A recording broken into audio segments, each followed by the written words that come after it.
नमस्कार प्यारे साथियों, कैसे हो आप सभी। मैं हूं योगेश और आप सभी देख रहे हैं योगेश लर्निंग एकेडमी का प्यारा सा यूट्यूब चैनल।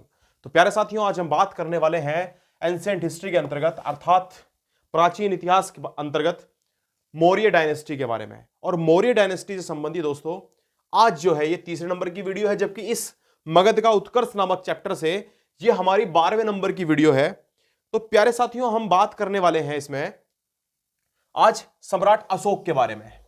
हालांकि पिछली वीडियो में भी हमने सम्राट अशोक से संबंधित मुख्य बिंदुओं पर चर्चा करी थी और जानने का प्रयास करा था कि किस प्रकार से सम्राट अशोक ने जो है वो अपना राजपाट जो है वो संभाला और किस प्रकार से जो है वो राजा बने। इस बारे में हम पिछली वीडियो में चर्चा कर चुके हैं।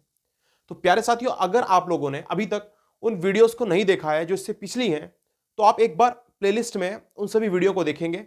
एंशिएंट हिस्ट्री के नाम से प्लेलिस्ट बनी हुई है, आप उन सभी वीडियो को देखें और यकीन मान के चलें, आपको ये सारी की सारी वीडियोस जो है वो बेहतरीन नजर आने वाली हैं और आपको अच्छी तरह से भारत का इतिहास जो है वो जानने का इसमें जो है वो मौका मिलेगा। आप जान पाएंगे अच्छी तरह से कि भारत का इतिहास जो है वो किस प्रकार का रहा है। आज प्यारे साथियों, आज हम बात करने वाले हैं अपनी इसी चर्चा को थोड़ा सा आगे बढ़ाते हुए अशोक से संबंधित मुख्य बिंदुओं के बारे में।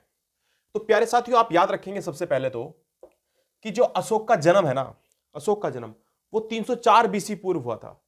304 बीसी पूर्व का मतलब यह हुआ कि ईसा मसीह के जन्म से 304 पहले का जो समय था उसको कहा जाता है बीसी।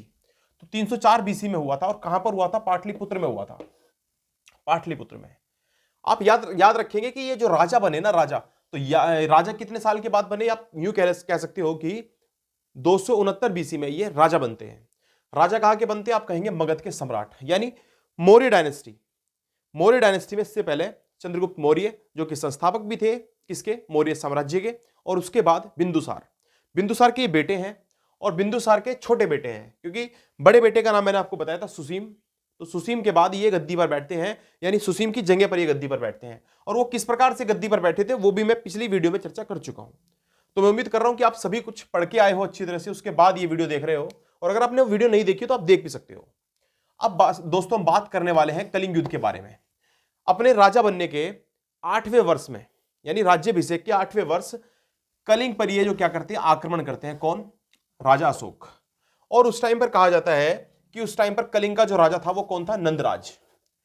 नंदराज जो है ये उस टाइम पर राजा था। कहां पर? कलिंग। कलिंग कहां पड़ता है?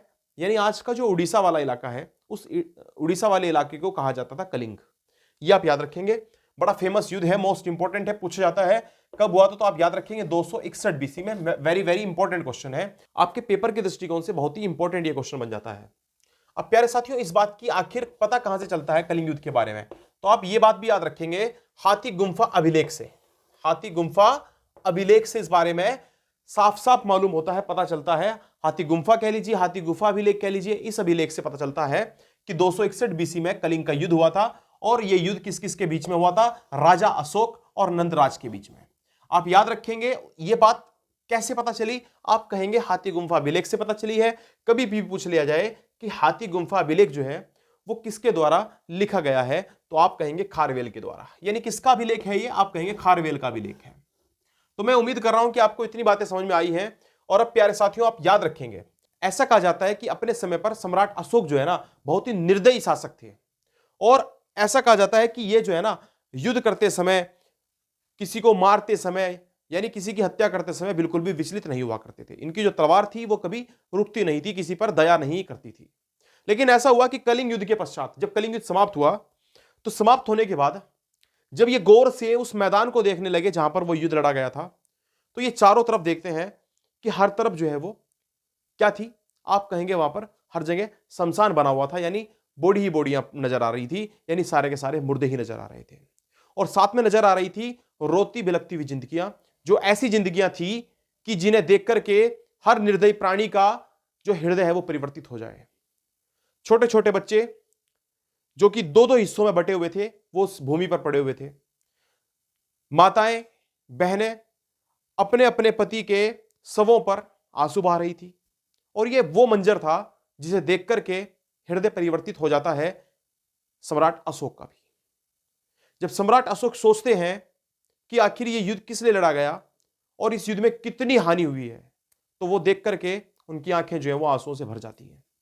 और वो प्रण लेते हैं कि वो कभी भी दोबारा अब इस तलवार को हाथ नहीं लगाएंगे और वो युद्ध करना छोड़ देंगे। तब ऐसा कहा जाता है कि उनके एक भतीजे थे, उनके भतीजे का नाम था निग्रोथ, ये लिखा हुआ है निग्रोथ। तो भतीजे ने उनको समझाया कि आप दिल छोटा ना करें और आप जो है वो बौद्ध धर्म में परिवर्तित हो जाएं, अर्थात बौद्ध धर्म को अपना लें।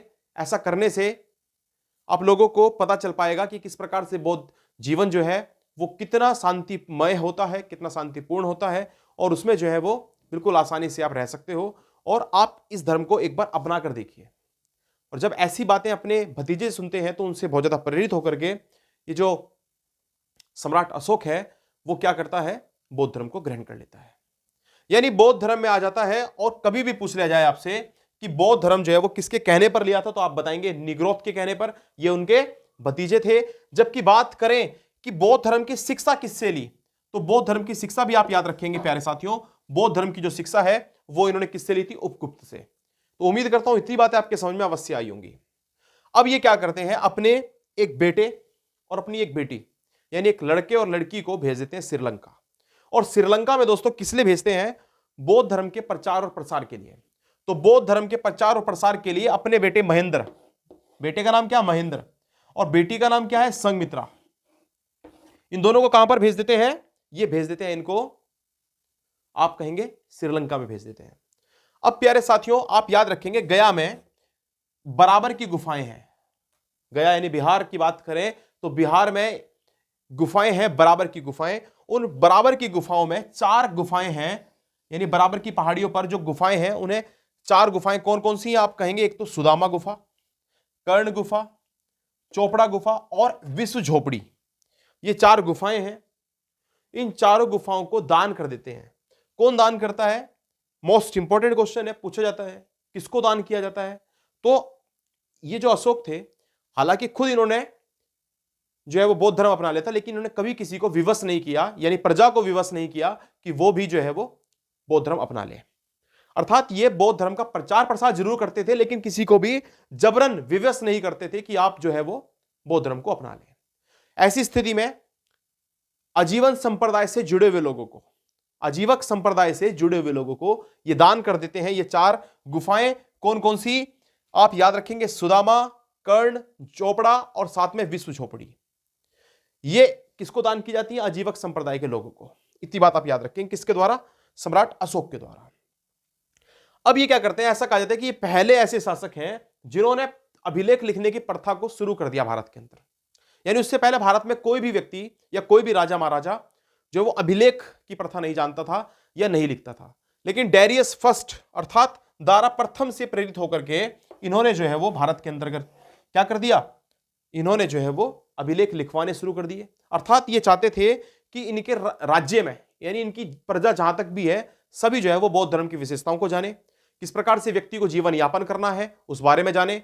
हर प्रकार से जितने भी संभव हो सके उतने प्रयास ये करते थे अपनी बातों को अपने लोगों तक पहुंचाने के लिए, या फिर बाहर के लोग जो बाहर से आए वो भी किस प्रकार से जो है वो शांतिपूर्ण तरीके से जीवन को जी सके, उस बारे में जान सके। ये सब करने के लिए इन्होंने क्या किया, अभिलेख लिखवाने शुरू किए।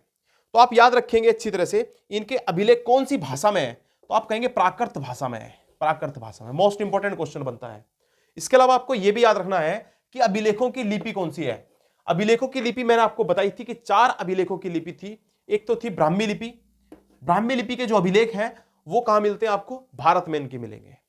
जबकि बात करें खरोष्टी लिपि के, तो ये कहां पर मिलते हैं, पाकिस्तान का जो इलाका है वहां पर खरोष्टी लिपि के अभिलेख मिलेंगे जो कि प्राकृत भाषा में है। अरमाइक लिपि के बात करें तो अफगानिस्तान में है। अच्छा, लिपि और भाषा में क्या अंतर है ये भी आपको अच्छी तरह से मालूम होना चाहिए। जैसे दोस्तों बात करें हिंदी, हिंदी क्या है, भाषा है, और हिंदी की जो लिपि है, लिखने का जो तरीका है वो देवनागरी है। जिस प्रकार से आप जानते हो अंग्रेजी, अंग्रेजी एक लैंग्वेज है यानी भाषा है, जबकि उसकी जो लिपि होती है वो होती है रोमन लिपि। तो ये जिस प्रकार से आप समझ पा रहे होंगे कि उसे लिखने का जो तरीका है वो रोमन लिपि है, जबकि लैंग्वेज कौन सी है, वो इंग्लिश है। इसी तरीके से आप बात करें पंजाबी की, तो पंजाबी की लिपि होती है गुरुमुखी, और जबकि भाषा क्या है, पंजाबी। तो एक भाषा अलग चीज हो जाती है और लिपि उसे लिखने का एक तरीका होता है, एक स्क्रिप्ट होती है। तो स्क्रिप्ट के बारे में आप जान पाए अच्छी तरह से। तो प्राकृत भाषा में इन्होंने अपने अभिलेख लिखवाए, लेकिन लिपियां कौन कौन सी थी, ब्राह्मी लिपि, खरोष्टी लिपि, अरमाइक लिपि और ग्रीक लिपि। तो इतनी बातें उम्मीद करता हूं आपके समझ में अवश्य आई होंगी। अब प्यारे साथियों बात करने वाले हैं कि इनके अभिलेखों को आखिर पढ़ा किसने था और कब पढ़ा था। पढ़ने का मतलब यह है कि अभिलेख तो इनके प्राप्त होने लगे थे, लेकिन उस बारे में जानना कि उनमें लिखा हुआ क्या है, तो सबसे पहले यह किया है जेम्स प्रिंसेप ने। और कब किया जेम्स प्रिंसेप ने, आप याद रखेंगे 1837 में, 1837 में लिखा। आप अच्छी तरह से याद रखेंगे इनके जो अभिलेख हैं, उन अभिलेखों के बारे में अब हम बात करने वाले हैं। जैसे मैं बात करूं सबसे पहले इनके लघु अभिलेखों के बारे में, तो लघु अभिलेखों की संख्या कितनी है, 7 है। कितनी है, 7। कौन कौन से हैं? नंबर 1 आप याद रखेंगे रुम्मन अभिलेख, इसको रुम्मन देही अभिलेख के नाम से भी जाना जाता है, या फिर इसी को कहा जाता है लुम्बनी अभिलेख भी। तो ये जो लुम्बनी अभिलेख है, इसके अंदर आखिर है क्या, तो अशोक की लुम्बनी यात्रा, अशोक ने जब लुम्बनी क्या था आप जानते हो, बौद्ध धर्म के जो संस्थापक थे महात्मा बुद्ध के पैतृक गांव अर्थात लुम्बनी, बिहार के पास, नेपाल के पास बिहार वाला जो इलाका है वहां से ये संबंधित है, आप अच्छी तरह याद रखेंगे। तो ये जो लुम्बनी है, ये लुम्बनी, इसकी यात्रा का वर्णन और लुम्बनी में जो प्रजा थी अशोक की, उसका कर इन्होंने माफ कर दिया था पूर्ण रूप से, क्योंकि वो इनके गुरु अर्थात महात्मा बुद्ध जो थी उनके गांव से संबंधित था, इसलिए इन्होंने वहां का कर, वहां के सभी लोगों का कर माफ कर दिया था। उस बारे में चर्चा अगर कहीं से मिलती है तो आप कहेंगे रुम्मन देही अभिलेख से, रुम्मन देही अभिलेख। तो उम्मीद करता हूं ये बात आपके समझ में अवश्य आई होगी। इसके अलावा प्यारे साथियों दूसरे नंबर के अभिलेख के बारे में बात करें तो आप याद रखेंगे कौशांबिक अभिलेख। ये कौशांबिक अभिलेख आखिर कहां पर है, यूपी में है, उत्तर प्रदेश में है। ऐसा कहा जाता है कि इनकी 5 वाइफें थी, यानी अशोक की 5 वाइफ थी, उनमें से जो एक वाइफ का नाम था कारुवाकी, ये इनकी सबसे प्रिय पत्नियों में से एक थी, यानी प्रिय पत्नी थी। आप कहेंगे कि कारावाकी के द्वारा, यानी कारुवाकी के द्वारा दान किए गए, जितना भी दान उन्होंने किया है और जो दान किया है उस बारे में चर्चा अगर कहीं मिलती है तो वो इसी अभिलेख में मिलती है। इसका नाम आपको याद रखना है कौशांबिक अभिलेख। एक एक अभिलेख को बहुत डिटेल में पढ़ने का प्रयास करेंगे, यानी उतना डिटेल में अवश्य पढ़ेंगे कि जिससे आपका क्वेश्चन एग्जाम में आए और आप उसे छोड़ ना पाए। तो चलिए आगे बात कर लेते हैं प्यारे साथियों। चलो बात करते हैं दोस्तों तीसरे अभिलेख के बारे में। तो तीसरा अभिलेख देख लीजिए, तीसरा अभिलेख टोपरा अभिलेख है। ये कहां पर है भाई, ये आप याद रखेंगे हरियाणा। और हरियाणा में ये जो अभिलेख है इसको एफएसटी के द्वारा, एफएसटी अर्थात फिरोज शाह तुगलक के द्वारा दिल्ली में तुगलकाबाद जो है ना, ये बसाया गया था किसके द्वारा, फिरोज शाह तुगलक के द्वारा। तो फिरोज शाह तुगलक ने इस टोपरा अभिलेख को शिफ्ट कर दिया था।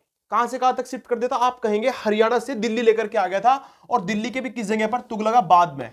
यह बात भी आप याद रखेंगे। इसके बाद बात करें इसके चौथे लघु अभिलेख के बारे में।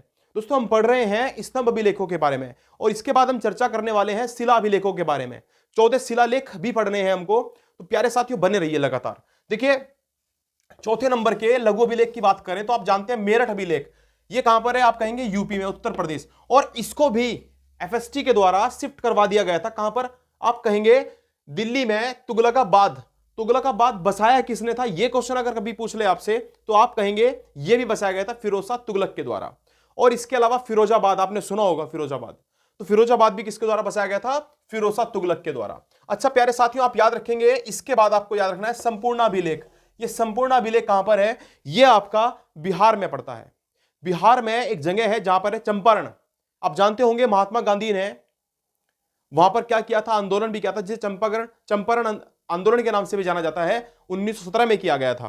तो वही चंपारण में आपका कौन सा अभिलेख है, संपूर्ण अभिलेख, जो कि 5वें नंबर का अभिलेख है अशोक का। इसके अलावा बात करें लोरिया नंदन अभिलेख या लोरिया नंदनगढ़ अभिलेख, ये कहां पर है, ये भी बिहार के चंपारण में ही है। और इसके अलावा एक और लोरिया अरारेज या फिर अरेराज अभिलेख के नाम से इसको जाना जाता है, ये भी कहां पर है, आपका चंपारण में है।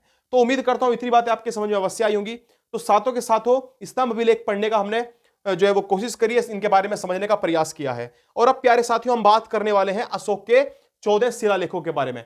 14 शिलालेख कौन कौन से हैं, आप याद रखेंगे प्यारे साथियों। सबसे पहले इसमें आता है प्रथम शिलालेख।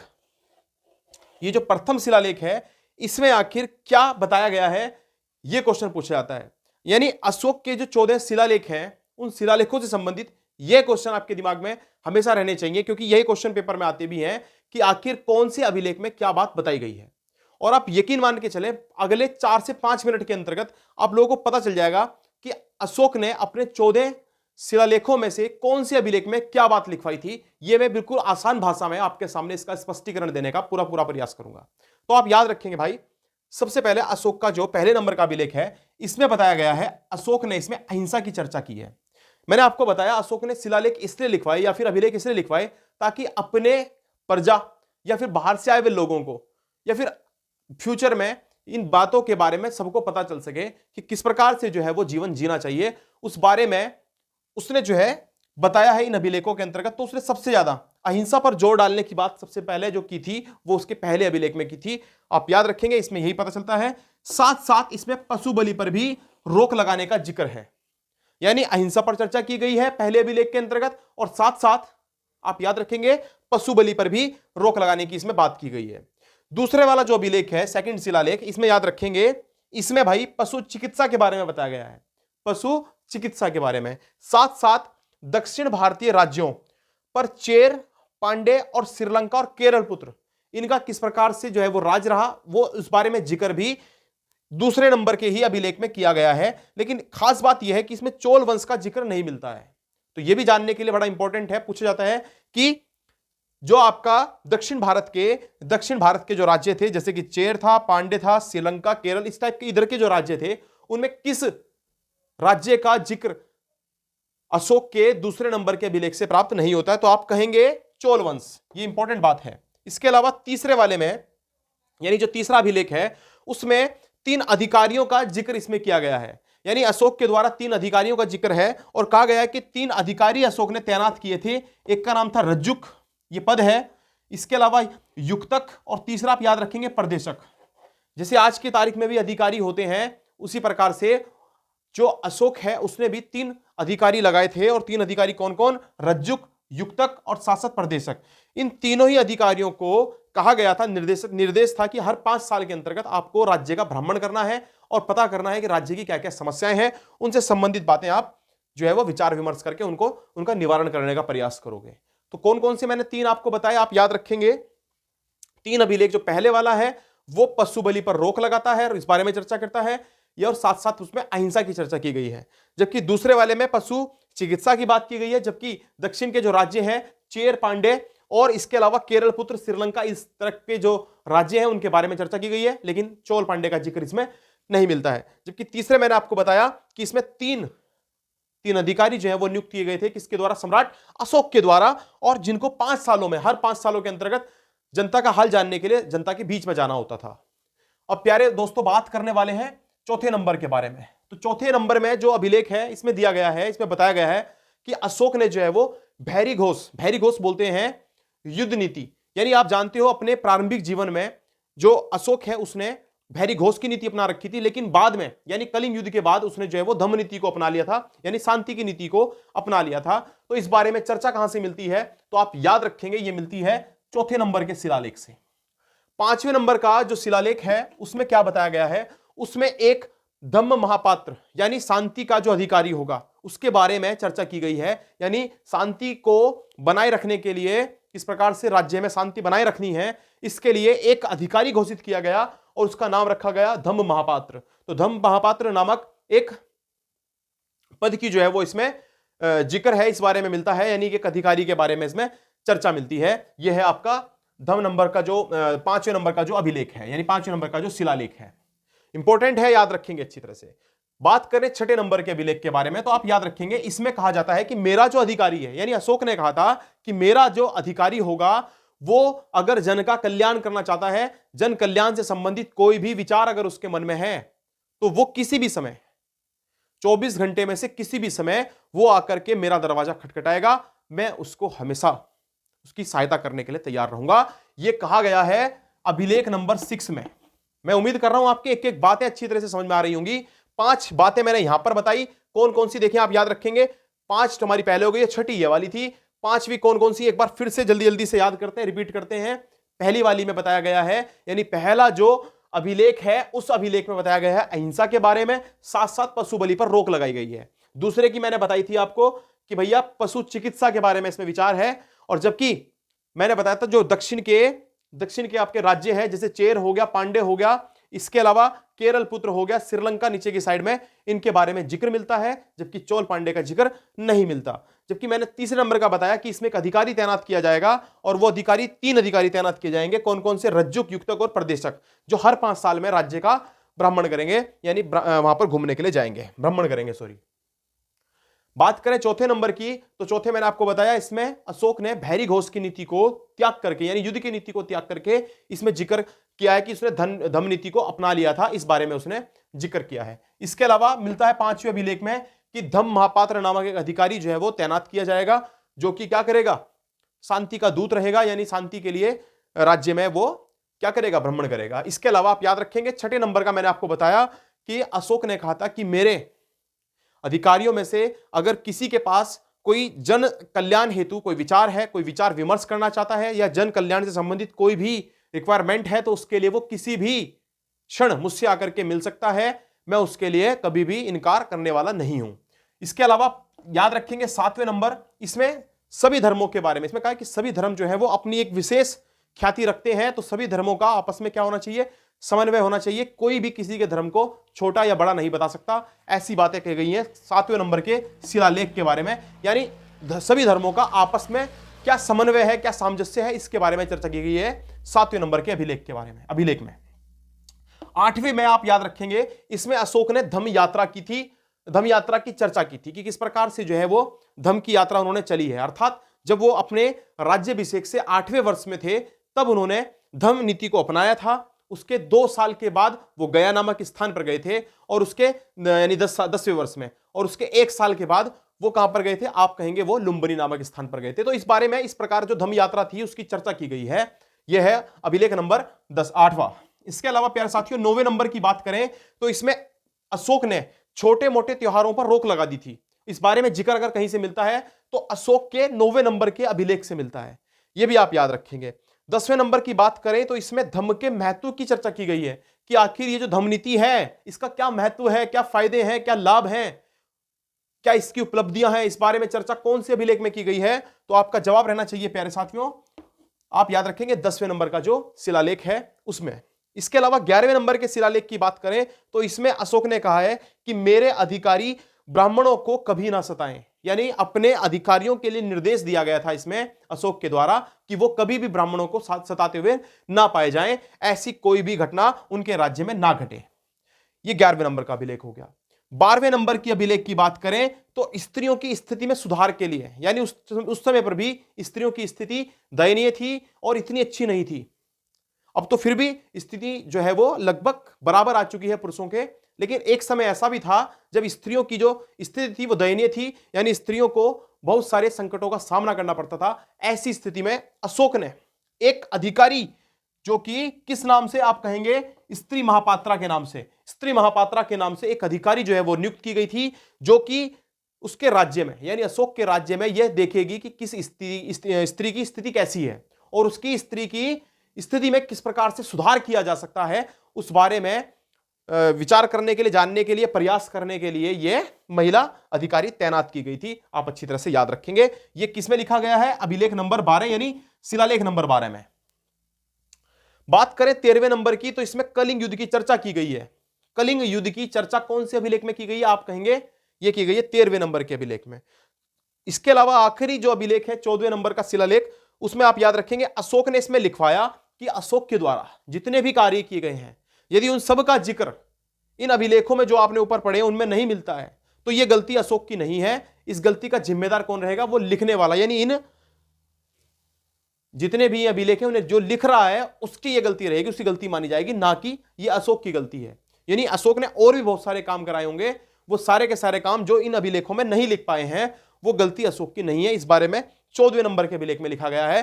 तो मेरे हिसाब से मुझे ऐसा लगता है कि मैं 14 के 14 अभिलेख आपको बेहतरीन तरीके से समझा चुका हूं। और दोस्तों, अगर आपके समझ में ये अभिलेख आ गए हैं तो आप कमेंट में जरूर लिखें कि किस प्रकार की वीडियो आपको लग रही है, क्या आपको ये सब समझ में आया, और नहीं आया है तो वो भी लिखें। चलिए दोस्तों, मिलते हैं नेक्स्ट वीडियो के अंतर्गत, और आप इसी तरीके से लगातार मेहनत करते रहिए और मेहनत करते रहिए, बस मेहनत करते रहिए। उसके बाद देखिए सफलता एक दिन आपके कदम अवश्य चूमेगी। धन्यवाद प्यारे साथियों।